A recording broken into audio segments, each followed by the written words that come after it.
Green door. దాదాపుగా 100 సంవత్సరాల క్రితం యూరోప్లోని ఒక చిన్న నగరంలో లెటిషా అనే ఒక చిన్న పిల్ల ఉండేది. లెటిషియా, ఇదిగో నీ సూప్ తీసుకో. క్యాబేజ్ సూపా? నాకు ఇష్టం ఉండదు. నాకు ఆపిల్ జ్యూస్ కానీ బెర్రీ జ్యూస్ కానీ అలాంటిది ఏదైనా కావాలి. తను బుద్ధిమంతురాలని మనం పూర్తిగా చెప్పలేం, ఎందుకంటే తనకి ఏ విషయమూ అంత తేలికగా నచ్చేది కాదు. తనకు ఏమిచ్చినా ఓ పట్టాన సంతృప్తి చెందేది కాదు. నాన్నగారు ఏం తీసుకొచ్చారో చూసావా? నీకోసం ఒక కొత్త డ్రెస్సు. అసలు ఆ కలర్ ఏమైనా బాగుందా? దానికి టాజిల్స్ లేవు, అలాగే బో గాని రిబ్బన్స్ గాని లేవు. మీకు అందమైన బంగారం గౌన్ తెలుసా? అదే లోరా దగ్గర ఉన్నది. మీరు నాకేది సరిగ్గా సెలెక్ట్ చేయరు. లెటిషియా, ఇదిగోమ్మా నీ కొత్త పెన్సిల్ బాక్స్. ఇందులో చాలా పెన్సిల్స్ ఉన్నాయి, ఇంకా పెన్ ఉంది, తర్వాత ఇంకు కూడా ఉంది. ఆ బాక్స్ చూడటానికి పాతదిలా ఉంది, ప్లెయిన్ గాను ఉంది. ఇక ఇంక్ పాట్ పెద్దగానే లేదు. అందులో ఉన్న పెన్సిల్స్ కూడా అంత బ్యూటిఫుల్ గా ఏమీ లేవు. నాకెందుకో అస్సలు నచ్చడం లేదు. లెటిషా తన దగ్గరున్న వాటి గురించి మాత్రం ఎప్పుడూ లోపాలించేది కాదు, కానీ తనను ఏం చేయమన్నా ఏదో ఒక వంక పెడుతూనే ఉండేది. లెటిషా, నిన్ను నేను హిస్టరీ చాప్టర్ చదవమని చెప్పాను, చదివావా లేదా? నాకు హిస్టరీ అంటే నచ్చదు. లెటిషియా, ఇలా రామా, ప్లమ్ పై ఎలా చేయాలో నీకు నేర్పిస్తాను. నాకు వంట చేయటం ఇష్టం ఉండదని మీకు తెలుసు కదమ్మా. ఆ కిచెన్ లో మగ్గిపోతూ వంటలు వండడం అనేది నాకు ఎంత మాత్రం ఇష్టం ఉండదు. నిజానికి ఆ ప్లమ్ పై అంత ఫ్యాన్సీగా కూడా అనిపించదు. తిరమిసు బాగుంటుందేమో.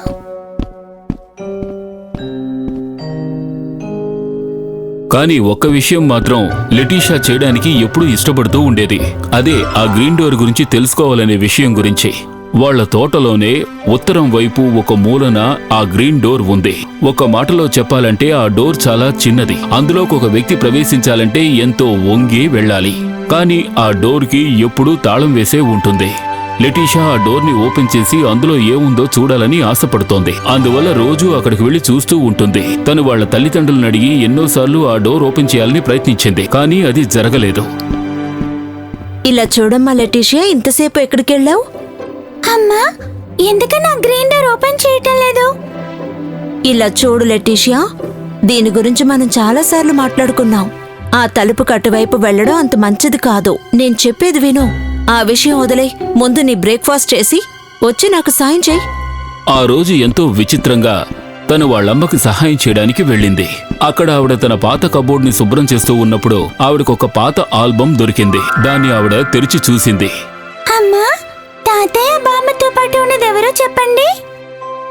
ఈయన నీ గ్రేట్ గ్రాండ్ ఫాదర్, తర్వాత ఈయన great great grand father John Hopkins.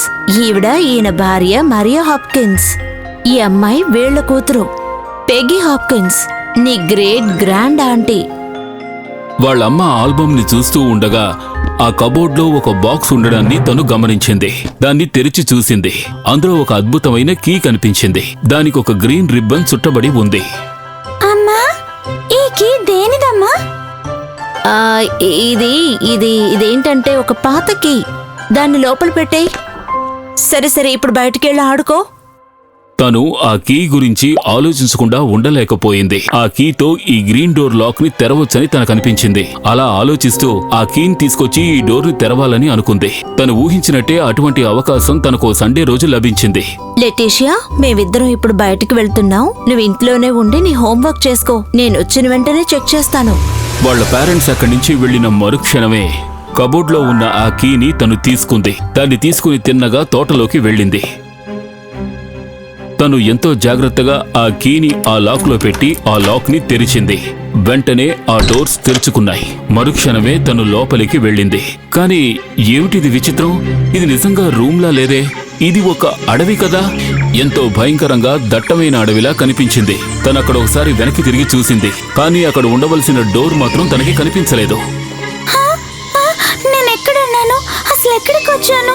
ఏం చేయాలి? ఎక్కడున్నా? డోర్ ఏమైపోయింది?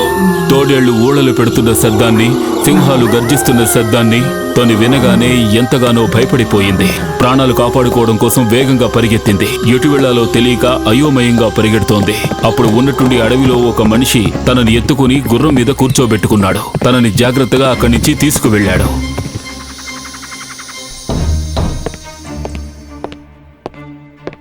లోపలికి రా బంగారం. ఇక్కడ నువ్వు జాగ్రత్తగా ఉంటావు, దిగులు పడకు.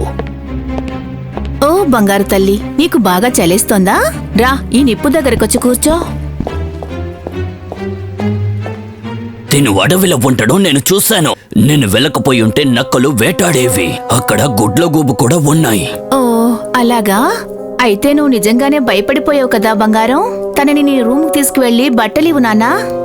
తనకి ఏమీ అర్థం కాలేదు. ఆ కుటుంబాన్ని ఎంతో ఆశ్చర్యంగా చూడసాగింది. వాళ్ళెంతో విచిత్రంగా ఉన్నట్టుగా ఆమె గమనించింది. తనకి ఏమీ అర్థం కాక ఆలోచనలో పడిపోయింది. అప్పుడే తనకు అర్థమైంది, ఆయన జాన్ హాప్కిన్స్ అంటే ఆయన తన గ్రేట్ గ్రేట్ గ్రాండ్ ఫాదర్. అలాగే ఆ లేడీ ఏమో మరియా, ఆమె ఆయన భార్య. ఆ తర్వాత చిన్న పిల్ల పెగ్గి, ఆమె తన గ్రేట్ గ్రాండ్ ఆంటీ. అవును, ఇక్కడ ఏం జరుగుతోంది? అలా జరిగే అవకాశం ఉందా?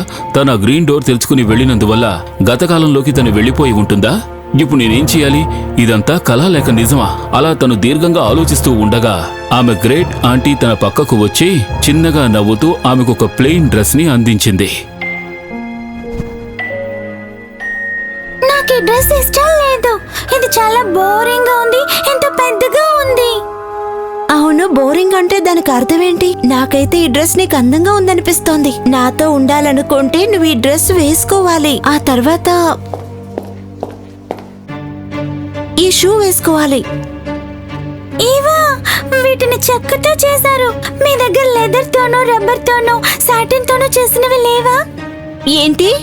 నువ్వు చాలా విచిత్రమైన వస్తువుల గురించి మాట్లాడుతున్నావు. నువ్వు అడిగే వాటి గురించి నాకు తెలియట్లేదు. నువ్వు త్వరగా ఇవన్నీ వేసుకుని కిందకి రాకపోతే అమ్మ కోప్పడుతుంది. తనకి మరో గత్యంతరం లేక తనకి ఇష్టం ఉన్నా లేకపోయినా ఆ డ్రెస్ ని తను వేసుకుంది. తన కాళ్లకి నప్పవని తెలిసిన ఆ చెక్క షూస్ ని తను వేసుకుంది. తడబడుతూ నడుచుకుంటూ తను కిందకు వచ్చింది. వచ్చిన వెంటనే తన భోజనాన్ని చూసింది. అవును, ఇదేంటో నేను తెలుసుకోవచ్చా? ఓ, ఇది కార్న్ ప్రౌడ్జ్. చూస్తే నీకు అర్థం కావడం లేదా? ఓకే, కానీ నాకు ఇవి నచ్చవు.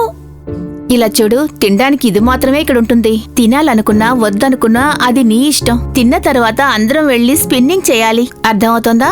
నువ్వు కూడా అది చెయ్యాలి. కానీ నాకు స్పిన్ చేయటం అది తెలీదు.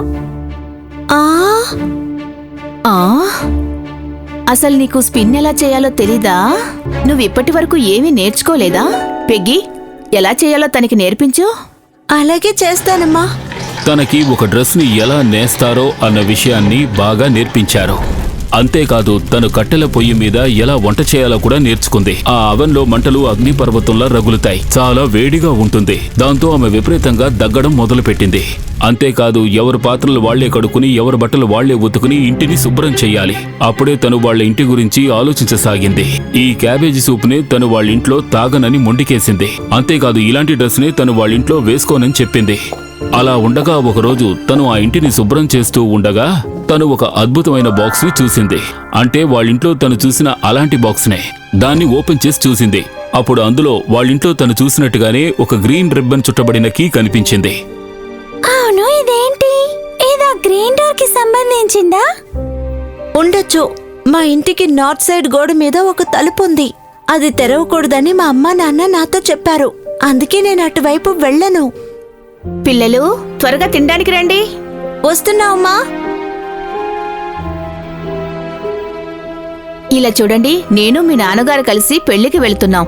మేము వచ్చే వరకు మీరు జాగ్రత్తగా ఉండండి. ఇద్దరూ మళ్లీ స్పిన్ చేయడం మొదలుపెట్టారు. ఆ సమయంలో ఎవరో వాళ్ళ ఇంటి తలుపుని తట్టారు. తను చూసి షాక్ అయిపోయింది. ఎందుకంటే అక్కడికి వచ్చింది జాక్ పీ బాయ్. అంటే వాళ్ళ ఇంటి పక్కన ఉన్న ఆ కుర్రాడే ఇక్కడ కూడా కనిపించాడు. ఎవరు? మా అమ్మ నాన్న ఇప్పుడు ఇంట్లో లేరు. సారీ, నేను అడవిలోకి దారి తప్పొచ్చాను. బయట బాగా చీకటిగా ఉంది. అంతేకాదు ఓల్స్ అవి భయపెడుతున్నాయి. నేను కొద్దిసేపు ఇక్కడ ఉంటే మీకేమి ఇబ్బందిగా ఉండదు కదా? నేను ఇంతవరకు నిన్నెక్కడా చూడలేదే. నేను క్యారెంటైన్ నుంచి 10 కిలోమీటర్ల దూరంలో ఉంటా. ఆ జంతువుల శబ్దాలు విని భయపడి అడవిలోకి వచ్చి దారి తప్పిపోయాను. ఓ నాకు క్యారింగ్టన్ తెలుసు. లాస్ట్ ఇయర్ క్రిస్మస్ కి వెళ్ళాం. సరే సరే, నువ్వు లోపలికి రా. Thank you. నాకు తాగడానికి నీళ్ళు ఇస్తారా? ఇదిగో తీసుకొస్తాను. ఏ నువ్వు లెటీషియా కదా, మా పక్కింటి అమ్మాయివి. అన్నట్టు నువ్వే కదా జాక్ పే బాడీ. ఇక్కడికి ఎలా వచ్చావు? ఒక బుక్ ద్వారా, గ్రీన్ బుక్ లాక్ ద్వారా. ఏంటి బుక్? అది కూడా లాక్ చేసుండా? నేను కూడా ఇక్కడికి ఒక గ్రీన్ డోర్ వల్లే వచ్చాను. అదే లాక్ చేసి ఉంచుండే. ఇప్పుడు నేను నా గ్రేట్ గ్రేట్ గ్రాండ్ ఫాదర్ ఇంటికి వచ్చాను. నేను వచ్చి ఎన్నో నెలలవుతోంది. నేను కూడా నీలాగే మా గ్రేట్ గ్రేట్ గ్రాండ్ ఫాదర్ ఇంటికి వచ్చాను. నేను వచ్చి ఎన్నో నెలలవుతోంది. నేను ఇక్కడికి వచ్చినప్పటి నుంచి ఎంతో కష్టపడుతున్నాను. నా జీవితంలో నేను ఇంతవరకు ఇంతలా కష్టపడలేదు. నేను కూడా అంతే. పని చేసి చేసి నా చేతులు పొళ్ళైపోయాయి. మా ఇంట్లో ఇక్కడ గిన్నెలు అక్కడ కూడా పెట్టేదాన్ని కాదు. మనం మన జీవితాల విలువ తెలియకుండా బద్ధకస్తులాగా పెరిగాము. నాకు వెనక్కి వెళ్ళిపోవాలని ఉంది. ఇలా చూడు, నేను ఏ బుక్ ద్వారా వచ్చానో ఇక్కడ కూడా అలాంటి బుక్ ఒకటి ఉంది. అలాంటి లాక్ ఇక్కడ ఉంది. నేను తెరవడానికి ఎంతగానో ప్రయత్నించా. అలాగే ఇక్కడ కూడా ఒక గ్రీన్ డోర్ ఉందా? అవును. ఆ రోజు రాత్రి తను ఎవరికీ తెలియకుండా అటకపైకి వెళ్ళింది. అక్కడున్న కీని తీసుకుని ఆ తర్వాత ఆ ఇంటి అవతల ఉన్న గోడ దగ్గరకు వెళ్ళింది. అక్కడున్న డోర్ ని కనిపెట్టింది.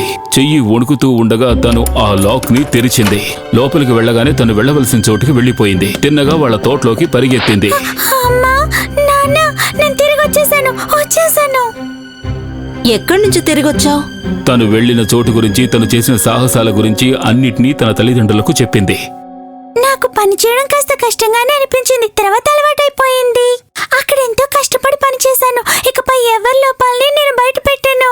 ఏది వద్దని చెప్పను. క్యాబేజ్ సూప్ కూడా ఇష్టమే. నాన్న, మీరు తెచ్చిన డ్రెస్ కూడా నాకు నచ్చింది. ఇక్కడ నుంచి నేను ఎంతో బాగా చదువుకుంటాను.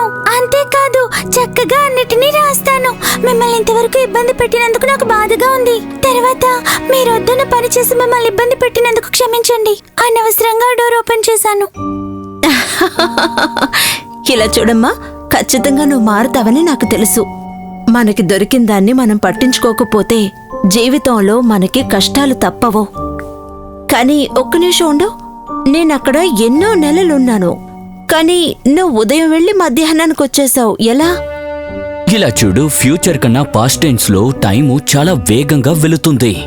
పాస్ట్ టెన్స్ లో కొన్ని నెలలు కూడా ఫ్యూచర్ లో కొన్ని గంటలుగా ఉంటాయి. కాసేపటికి రోడ్డు మీదకి ఒక కారు వచ్చి ఆగింది. ఆ కారులోంచి మిస్టర్ అండ్ మిస్సెస్ పీబాడీ బయటకొచ్చారు. వాళ్లతో పాటు ఆ పిల్లాడు జాక్ పీబాడీ కూడా వచ్చాడు. తను లిటీషాను చూశాడు. లిటీషా జాక్ ని చూసింది. ఇద్దరూ ఒకరిని ఒకరు చూసి కన్ను కొట్టుకున్నారు. వాళ్ళిద్దరికీ తెలిసిన అద్భుతమైన రహస్యాన్ని మిగతా వాళ్లకి షేర్ చేస్తే దాన్ని ఎవరైనా నమ్ముతారని మీరు అనుకుంటున్నారా?